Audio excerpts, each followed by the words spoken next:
বলবো আর আমার দুঃখের কথা, এতদিন ধরে জামাইবাবুর বাড়ি আছি, কোনোদিন ভালো মন্দ একটু খাওয়ালো না গো। হ্যাঁ, যখনই কিছু ভালো মন্দ খাওয়ার কথা বলি তখনই বলে মাসের শেষ, মাসের শেষ। তোমার জামাইবাবু খুব কিপটে, এত কিপটে মানুষ দেখিনি বাবা। নিজেও থাকে ওই নেলা খ্যাপার মতো। মহারাজ কৃষ্ণচন্দ্র রায়ের সভাসদ, তার কি ওই রকম ভাবে থাকলে চলে? এতে তো মহারাজের সম্মানহানি হয়। কি করা যায় বলো তো? হ্যাঁ, ওই এমন একটা উপায় বার করো যাতে ওই একদিন হলেও বেশ ওই ভালো মন্দ একেবারে সাঁটাতে পারি। তোমাদের ওই মাথায় তো ওই নানা রকমের বুদ্ধি খেলা করে। দাও না দেখি একখানা জম্পেশ বুদ্ধি। হ্যাঁ, এই বটা, একটা জম্পেশ বুদ্ধি বার করতে হবে। ভাব ভাব। আমার ভাবা হয়ে গেছে। শালা বাবু, কাল তোমার জন্মদিন, সকালবেলা স্নান করে প্রথমে তোমার জামাইবাবুকে প্রণাম করবে, কেমন? তাতে কি হবে? হ্যাঁ, তুমি কি ভেবেছো আমার জন্মদিন শুনে আমার জামাইবাবু আনন্দে ভালো মন্দ বাজার করে আনবে? সেগুলো বালি বালি। হ্যাঁ, আরে দূর, তুমি বাজারে গিয়ে বলে আসবে, মাছের বাজারে গিয়ে ভালো মাছ, মাংসের বাজারে গিয়ে ভালো মাংস, ভোলা ময়দার দোকানে। না না না না না না, ভোলা ময়রা নয়। ভোলা ময়রা হলো গোপালের খুব পেয়ারের লোক। ও আগে ওই গোপালকে জানিয়ে দেবে, তখন এক গাল মাছি। বাহ ঘটা, আমার সাথে থেকে থেকে তোর বুদ্ধিটা তো বেশ খলতাই হচ্ছে। এটা হলো সঙ্গগুণ। ওই তো কথায় আছে না, সৎ সঙ্গে স্বর্গবাস, অসৎ সঙ্গে সর্বনাশ। কি শালা বাবু, বুদ্ধিটা কিরকম হলো? অসাধারণ, সত্যি অভাবনীয়। কিন্তু ওই মিষ্টিটা? তারও ব্যবস্থা রয়েছে আমাদের কাছে, তুমি কোনো চিন্তা করো না। ভোলা ছাড়া কি আর ময়রা নেই নাকি? আমাদের জানা এক ময়রা আছে। কিন্তু সেখানে অগ্রিম দিতে হবে। তোমার কাছে কিছু কি হবে? আমার কাছে ওই 3টে মোহর আছে। ওতেই হবে, ওতেই হবে। দাও দাও দাও। সব চিন্তা আমাদের দাও, তুমি জন্মদিনের তৈরি করো। আমরা নিমন্ত্রণের ভারটা নিলাম। বেগুন ভাজা দিয়ে শুরু হবে আর নদীয়ার দই দিয়ে শেষ হবে। যাক বাবা, বাঁচলাম। কতদিন পর ভালো মন্দ খাওয়া যাবে। এবার তুমি আনন্দে নাচতে নাচতে বাড়ি যাও, আমরা তোমার জন্মদিনের নিমন্ত্রণ করতে বেরোই। কথাই বলে শুভ কাজে দেরি করতে নেই। তাহলে আমি ওই বাজারের দিকে যাই, কি বলো? হ্যাঁ, যাই। আজ মাস পয়লা। ও, তার মানে আজ তো রাজসভার বেতনের দিন, তার মানে গোপাল দাদার ট্যাঙ্ক ভর্তি। বেশ ভালো দিনেই শালা বাবুর জন্মদিনটা হবে।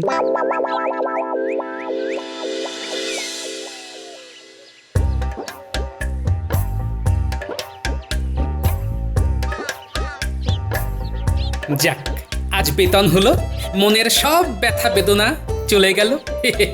একটু চেপে খরচ করতে হবে, আগের মাসে অনেক বেফালতু খরচ হয়ে গেছে। কি গোপাল দাদা, আজ খুব খুশি যে? গোপাল দাদা খুশি হবে না? গোপাল দাদার তো আজ বেতন হয়েছে। বাবা, এদের কাছেও খবর আছে? কি হলো, ভাবছো আমরা কি করে জানলাম যে আজ তোমার বেতন হয়েছে? আসলে ওই মন্ত্রী মশাইয়ের কাছ থেকে আমরা জানতে পেরেছি। মন্ত্রী মশাই তো একদিন বলেছিলেন আমাদের সবার বেতন মাস পয়লায় হয়ে যায়। ভালো, জানা রইল। তোমার বাড়িতে একটা খুশির খবর আছে। খুশির খবর আমার বাড়িতে? এটাও কিরকম আগাম বলে দিলাম, তুমি জানো না তোমার ঘরে খুশির খবর। যাও না গোপাল দাদা, বাড়ি যাও, বাড়ি গেলেই জানতে পারবে, এখানে সময় নষ্ট করে কি লাভ। তুমি যখন খুশির খবরটা দিলেই না, তখন ওটা কোনো খুশির খবরই নয়, এটা আমি বুঝে গেছি।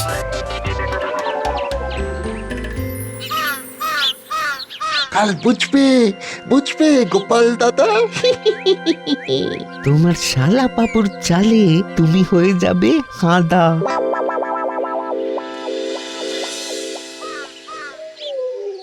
যাক, সবজি বাজারে বলা হয়ে গেছে, এবারে মাছ আর মাংসটা বলে দিলেই একেবারে কেল্লা পথে। হ্যাঁ, ওই তো মাছ নিয়ে বসেছে রতন জেলে। হ্যাঁ,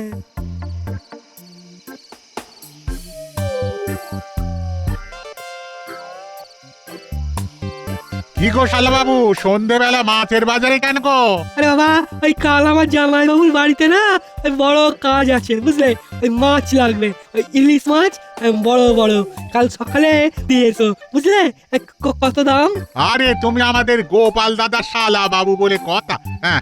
ওসব দাম টাম নিয়ে ভেবো না, তুমি নিশ্চিন্তে ঘরে যাও, কাল সকালেই মাছ পৌঁছে যাবে। হ্যাঁ ঠিক আছে ঠিক আছে, তাহলে ওই জামাইবাবুকে বলে দেবো, হ্যাঁ ওই সকালেই মাছ চলে আসবে। তা শালা বাবু, সকাল সকাল কিসের উৎসব সেটা তো বললে না?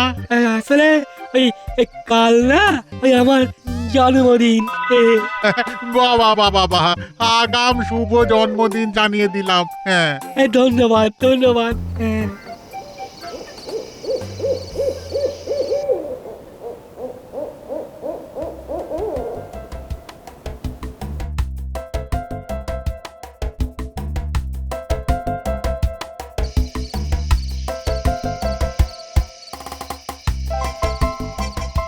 আজ এত দেরি হলো কেন? হ্যাঁ, দেরি আবার কোথায়? যেমন প্রত্যেকদিন আসি তেমনই তো এসেছি। তা হ্যাঁ গো, বাড়িতে আজ কি ঘটেছে? হ্যাঁ গিন্নি, কিছু ওই খুশির খবর আছে নাকি গো? হ্যাঁ কি আবার খুশির খবর থাকবে? মা গো, মরে যাই মরে যাই, এই বয়সে খুশির খবর আছে কিনা জানতে এসেছে। কত বাবা, খুশির খবর জানতে এসে এভাবে মুখ ঝামটা খাবো জানলে আর জিজ্ঞেস করতাম না। আজ তো মাস পয়লা। হ্যাঁ তো বলি বেতন হয়নি? হ্যাঁ হয়েছে। তা বাবা জীবন, মাসের পয়লায় বেতন হলো, খালি হাতে এলে, কিছু নিয়ে এলে না? ওসব ওর ধাতে নেই মা, ধাতে নেই। মা জাননি, কোথায় লেখা আছে যে বেতন হলে হাত ভর্তি করে জিনিস নিয়ে আসতে হবে? কি কিপটে বাবা তুমি, হাত দিয়ে এক ফোঁটা জলও গড়ায় না। ওগো, কি দেখে যে এমন কেপ্পন জামাই আমার সোনার টুকরো বিয়ের গলায় ঝুলিয়ে দিলে গো? শুনুন মা জাননি, আমার শ্বশুর মশাই না মহাপুরুষ ছিলেন। উনি বিয়ের রাতে কানে কানে আমায় বলে গিয়েছিলেন। কি বলেছিলেন আমার বাবা? এই কথা শুনে তোমার মা মূর্ছা যেতে পারে। আমার পিঠের ব্যায়ামও নেই, বলো শুনি। আমার কানে কানে বললেন, ভাগ্য করে তোমাকে পেয়েছি বাবা, তোমাকে একটা কথা বলে যাই, লাটাই শক্ত হাতে ধরে থেকো। আমি বাবা আমার ঘুড়ি ঠিক মতো ওড়াতে পারিনি, লাটাই শক্ত হাতে ধরিনি, তাই সংসারের খরচ বেড়ে গেছে। হ্যাঁ, এই কথা তোমাকে বলেছিল? মিথ্যে কথা, মিথ্যে কথা। বরং কতবার বলেছিল, তোমাকে পেয়ে আমি ধন্য হয়েছি, তুমি কি সুন্দর ভাবে আমার এই ছন্ন ছাড়া জীবনটাকে গুছিয়ে দিয়েছো। তুমি না থাকলে আমি যে কবে ভেসেই যেতাম। ওসব বলতে হয় মা জাননি, না বললে দাম্পত্য সুখ থাকে না। ও তো আমিও বলি, কি বলি না গিন্নি? বলো বলো বলো। ও, তার মানে তোমার ওইসব কথা মিথ্যে কথা? হায় হায়, আমি এতদিন জানতাম ওগুলো তোমার মনের কথা। ও বাবা, এ তুমি কাঁধ হাতে ফেললে। কি হলো রে দিদি? হ্যাঁ এইরকম মরা কান্না কাঁদিস কেন? কি হলো? আমার কপালটাই ফুটো রে ভাই, কপালটাই ফুটো। এতদিনে জানলাম সব মিথ্যে, সবটাই মিথ্যে। ও জামাই বাবু, কি হয়েছে গো? কি হয়েছে সেটা যদি বুঝতে পারতাম তাহলে তো তোমাকে বলতে পারতাম শালা বাবু। তোমার মতো আমিও অন্ধকারে। না, এখন ওই জামাই বাবুর পক্ষ নিতে হবে। আর দিদি, আর তুইও পারিস বটে, সত্যি। মানুষটা খেটে খুটে এলো, কোথায় খেতে দিবি তা না কীর্তন গাইতে শুরু করলি। সত্যি বাবা। বাবা, আজকে সূর্যদেব পশ্চিম দিকে উঠেছিলেন, শালা বাবু দেখি আমার হয়ে কথা বলছে। গন্ধটা খুব সন্দেহজনক। আরে খোকা, তুইও তোর জামাই বাবুর হয়ে কথা বলছিস, আমরা তোর পর হয়ে গেলাম রে। আমি আজ থেকে না ওই ন্যায্য কথাই বলবো, বুঝলে? একটু ভাবো বুঝলে? একটু ভাবো। ওই খাটাখাটুনি করে আসার পর তোমাদের এইভাবে কথা বলাটা কিন্তু খুব অন্যায়। হ্যাঁ, আমি আজ বুঝতে পারছি না শালাবাবুর সত্যিকারের বিবেক জেগেছে, আমি স্বপ্ন দেখছি না তো। দেখি দেখি একটা চিমটি কেটে দেখবো যে আমি স্বপ্ন দেখছি না জেগে আছি। কার্টুন কেটে দেখুন। হ্যাঁ, আপনি আমাকে চিমটি কাটলেন কেন? কেটে দেখলাম আমি জেগে আছি না ঘুমিয়ে আছি। আমাকে চিমটি কেটে, হ্যাঁ? ওই যে তুমি চিৎকার করে উঠলে, তাতেই বুঝলাম যে আমি জেগে আছি। তবে ধন্যবাদ আমার পক্ষ নিয়ে কথা বলার জন্যে। উফ, বাপরে বাপ, জ্বালিয়ে দিল। ও, ও, বাবা। নে আরো পক্ষ নে নে, ঠিক হয়েছে ঠিক হয়েছে। ঠিক হয়েছে। কাল দেখাবো আমি কি জিনিস। হ্যাঁ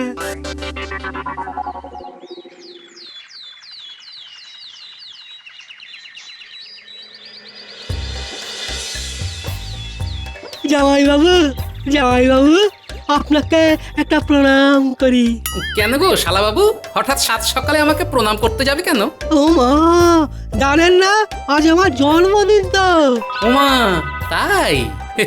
আজ তোমার জন্মদিন? শুভ জন্মদিন। দিনটা তোমার ভালো কাটুক। আশীর্বাদ করি যেন দিদির ঘাড়ে বসে আর খেতে না হয়। শালাবাবু, তাহলে আজ একটু ভালো মন্দ খাওয়া হয়ে যাক। আমি বাজার থেকে ভালো মাছ নিয়ে আসছি। ও, আপনাকে কিচ্ছুটি করতে হবে না, সব আমি আগে থেকেই করে রেখেছি। হ্যাঁ তার মানে?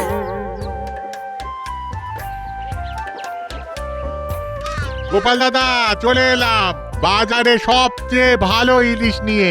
শালা বাবুর জন্মদিন বলে কথা। হ্যাঁ এই মাছ রেখে গেলাম, দুপুরে যখন খেতে আসবো তখন মাছের দাম নিয়ে নেবো খুনি। হ্যাঁ এখন চলি চলি গো।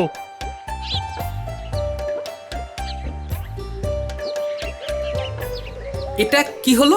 আমার জন্মদিন পালন হচ্ছে। আমরা তো এই কজন লোক, তার জন্য ওই দামড়া দামড়া ইলিশ?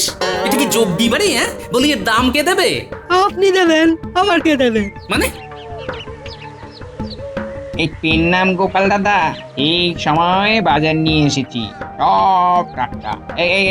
এইখানে নামিয়ে রাখ, এখানে নামিয়ে রাখ। চলি গো গোপাল দাদা, দুপুরে খেতে আসবার সময় দাম নিয়ে যাব। এখন চলি। এ কি, সবাই দুপুরে খেতে আসার কথা বলছে কেন? ও মা, বলবে না? সবাইকে তো আমি নেমন্তন্ন করেছি গো। সবাই মানে? আপনার রাজসভার সবাই আসছেন, মহারাজও আসছেন। আমার লোক ওই সবার কাছে আমার নিমন্ত্রণ বার্তা পৌঁছে দিয়েছে। হ্যাঁ, কে তোমার লোক? ওই বটা দাদা আর ঘটা দাদা। হ্যাঁ, আচ্ছা, ওই দুজনই যত নষ্টের গোড়া।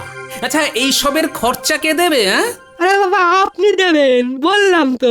আমি বলে কিনা ওই আপনার একমাত্র সারা। তুমি তো আর শালা নয় গো, দুঃসহ জ্বালা। মহারাজকে কে নিমন্ত্রণ করেছে? হ্যাঁ, একজন তো করেনি, দুজন লোক। ওই আমার জন্মদিনের বার্তা নিয়ে ওই সকলের দরজায় দরজায় গেছে কাল রাতে। হ্যাঁ, ওই আমার বটা দাদা আর ঘটা দাদা। কি হলো, এত চিৎকার হচ্ছে কেন? তোমার ভাই তো আমাকে ফতুর করে দেবে বলে মনস্থ করেছে। কেন, কি হয়েছে? আজ তোমার ভাইয়ের জন্মদিন। আজ কই ভাই, আজ তোর জন্মদিন তো নয়, তোর জন্মদিন তো কার্তিক মাসে। আর তাতে কি হয়েছে? ওই আমার ইচ্ছা হয়েছে আজ আমি জন্মদিন পালন করবো। হ্যাঁ, তাহলে মিথ্যে কথা বলে একটা ছাপোষা মানুষকে এইভাবে বিব্রত করা? দাঁড়াও দাঁড়াও বাবা জীবন, দাঁড়াও।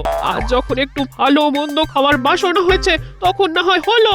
ঠিক আছে, খুব ভালো খাওয়া তো হবেই, তবে আমার ট্যাগ থেকে একটি আতলাও খরচ হবে না। ঘুঘু দেখেছ শালা বাবু? ঘুঘুর ফাঁদ তো দেখনি। এইবার দেখবে। ঠিক আছে গিন্নি, রান্না বসাও। আজ জমিয়ে সবাই মিলে খাওয়া হবে, কবজি ডুবিয়ে।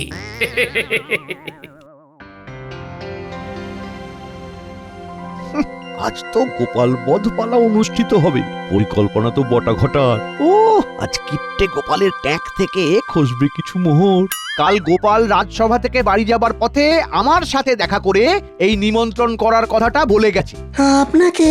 হ্যাঁ গো হ্যাঁ, তোমরা সবাই ভাবো গোপালের সাথে আমার আদায় আর কাঁচকলায়। না গো না, মাঝে মাঝে ঠোকাঠুকি লাগে বটে, তা একসাথে থালাবাটি থাকলে ঠোকাঠুকি তো লাগবেই।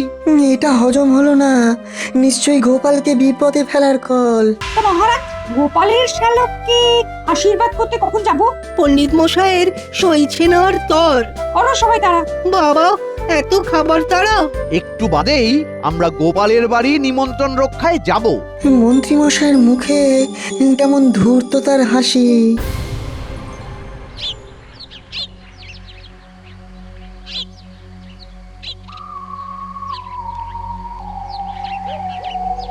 এবার চল, এতক্ষণে নাটক শুরু হয়ে গেছে। ও জম্পর বুদ্ধিখানা বেরিয়েছিল আমাদের মাথা থেকে। আচ্ছা বল দেখিনি আজ গোপাল দাদার কত মোহর খসলো? তা হবে, অনেক হবে। এই মিষ্টির দাম নিয়ে হবে প্রায় ধর 50 মোহর।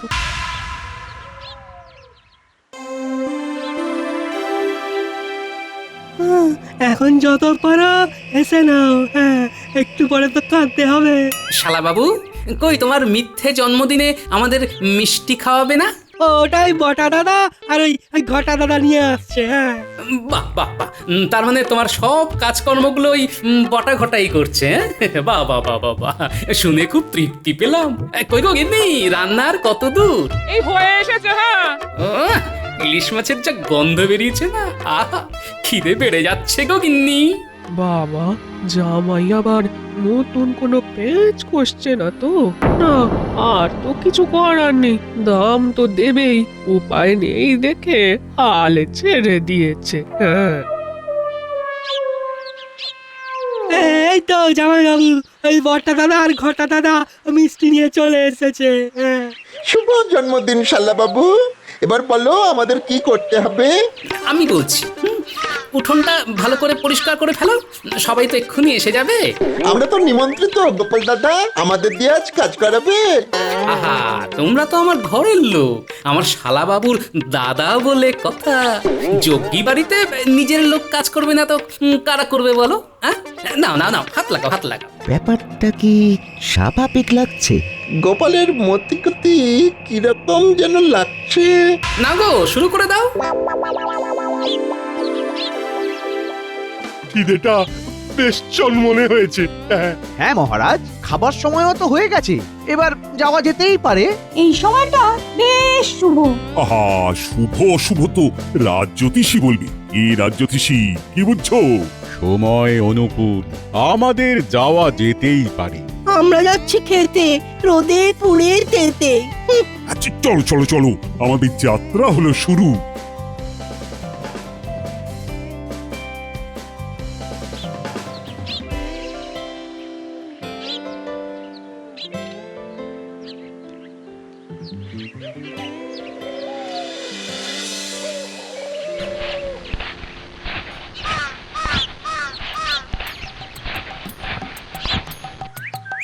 কোনগুলো ভালোভাবে পরিষ্কার করো, হ্যাঁ? ওই দেখো ঝুল ঝুলে আছে, আমার শালা বাবুর জন্মদিন বলে কথা। ও হরি বাবা, কোমর ধরে গেল গোপাল দাদা। জন্মদিনে এই শালা বাবুর বিয়েতে তো আরো কাজ করতে হবে। নাও নাও নাও, হাত চালাও, সবাই চলে আসবে যে। আমার এই দিকটা চকচক করছে। তোর চোখে নেবা হয়েছে ঘটা?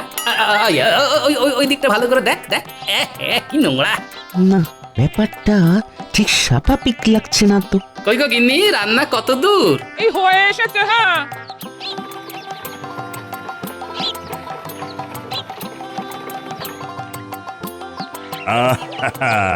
আমরা এসে গেছি গোপাল। ও, তুমি একখানে খেল দেখালে বটে, হ্যাঁ? মন্ত্রীকে দিয়ে আমাদের নিমন্ত্রণ করালি, হ্যাঁ? মন্ত্রী মশাই তাই বলেছেন বুঝি? তাহলে তাই হবে। তা মন্ত্রী মশাই, আমি আপনাকে কখন বললাম? ভেবেছিলাম নিয়ে পড়া গোপালকে দেখবো, গোপাল তো নিয়ে যায়নি। এই মানে কি হলো মন্ত্রী, তুমি ঢোক গিয়েছো কেন? এই তো কত বড় বড় কথা বললি। ওগুলো কথার কথা মহারাজ। কথার কথা মানে? মানে আজ তো আমার শালাবাবুর জন্মদিনই নয়, আমাকে একটু বিপদে ফেলার জন্য ওই সবাই মিলে ষড়যন্ত্র করেছে। ঠিক আমি যা ভেবেছিলাম সেটাই হলো। মানেটা ঠিক কি দাঁড়াচ্ছে গোপাল? সবটা আমার শালাবাবু বলবে। নাও শালাবাবু, বলো বলো, তোমার এই হঠাৎ জন্মদিন পালনের ইচ্ছে কেন হলো বলো, চুপ করে থেকো না। মহারাজ মহারাজ, আমি জামাইবাবুর ঘর ভেঙে ওই ভালো মন্দ একটু খেতে চাইছিলাম, কিন্তু ওই জন্মদিনের পরিকল্পনাটা আমার নয় মহারাজ, ওটাই ওই বটা দাদা আর ঘটা দাদা। হ্যাঁ, আমার নয়। মহারাজ, আমার যেমন আয় ঠিক তেমন ব্যয় করতে হবে। আমি যদি একটু বেহিসাবি হই তাহলে আমার স্ত্রী আর ছেলে মেয়ের কি হবে মহারাজ? আমার বিলাসিতার কি প্রয়োজন আছে মহারাজ? একদম সঠিক কথা বলেছো। আমার বাড়িতে যেটুকু আয়োজন হয়েছে তা গ্রহণ করবেন, নইলে গৃহস্থের অকল্যাণ হবে মহারাজ। আমার আয়োজন প্রস্তুত, সব ঠিক আছে গোপাল, কিন্তু এই মিথ্যেবাদীগুলোকে তো শাস্তি দিতে হবে। মন্ত্রী, বটা, ঘটা, আজ এই জন্মদিনের সব খরচ তোমাদের। মহারাজ মহারাজ আমরা আমরা মরে যাব মহারাজ, আমরা মরে যাব। মরে যাও, এমনিতেও তোরা হোমে লাগিস না, যজ্ঞেও লাগিস না। তা মিথ্যে কথা বলার সময় মনে ছিল না? এই মহারাজ, আর হবে না মহারাজ, আর হবে না। কোনো ক্ষমা না। চলো গোপাল, এবার খেতে বসি। মন্ত্রী আর বটা ঘটার ঘাড় ভেঙে কবজি ডুবিয়ে ইলিশ। সাথে খাসিও আছে মহারাজ। সভা কবি, নাও নাও নাও, তোমার কিছু কথা বলো। কথা ফুরায় নোটে মুড়ায় বলে গেছেন পণ্ডিতে, মন্ত্রী মশাই ঘুরতে থাকেন নিজের কাটা গন্ডিতে। অসাধারণ, অসাধারণ।